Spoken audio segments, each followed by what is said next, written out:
அப்ப நீங்க இருந்த சோழர் தொட்டிக்கும் இப்ப பாக்குற சோழர் தொட்டிக்கும் என்ன வித்தியாசம் இருக்கு? இப்போ ஓரளவுக்கு நாகரிகம் இருக்கு. அப்போ கொஞ்சம் கஷ்டங்க. இல்ல இப்ப நாகரீகம் இருக்குன்னா, அப்ப நாகரீகம் இல்லாம இருந்ததா? இல்லாம இருந்தது. எப்படி இருந்தது? அப்போ யாரு கேட்கறக்கு ஆள் இல்ல. அவங்க இஷ்டத்துக்கு போவாங்க, அவங்க இஷ்டத்துக்கு வருவாங்க, அவங்க இதுக்கு இருந்துக்குவாங்க. இப்ப கொஞ்சம் பரவாயில்லன்னா இந்த மாரி. ஏன்னா இப்ப வந்து இங்க பார்த்து பேசின வரைக்கும் நெறைய பேருக்கு குடிக்கு அடிமையாயிட்டாங்க ஆமா, ஆமா. அப்படின்னு ஒரு விஷயம். இருக்குங்க, இருக்குங்க. அது அப்படி அது அந்த குடிமேற அடிமையில தான் இந்த மாரி கஷ்டம் வந்துருச்சுங்க. இந்த மாரி கஷ்டம் நீங்க பார்த்தது என்ன? இப்ப உங்க கூட இருக்காங்கல்ல.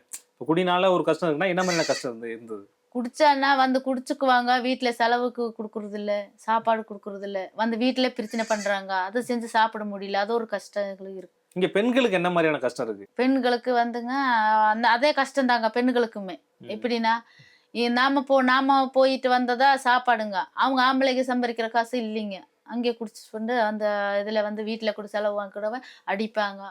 சண்டை போட்டுக்குவாங்க, இருந்துக்குவாங்க. ஏதோ ஒரு கஷ்டத்துல இருக்குங்க.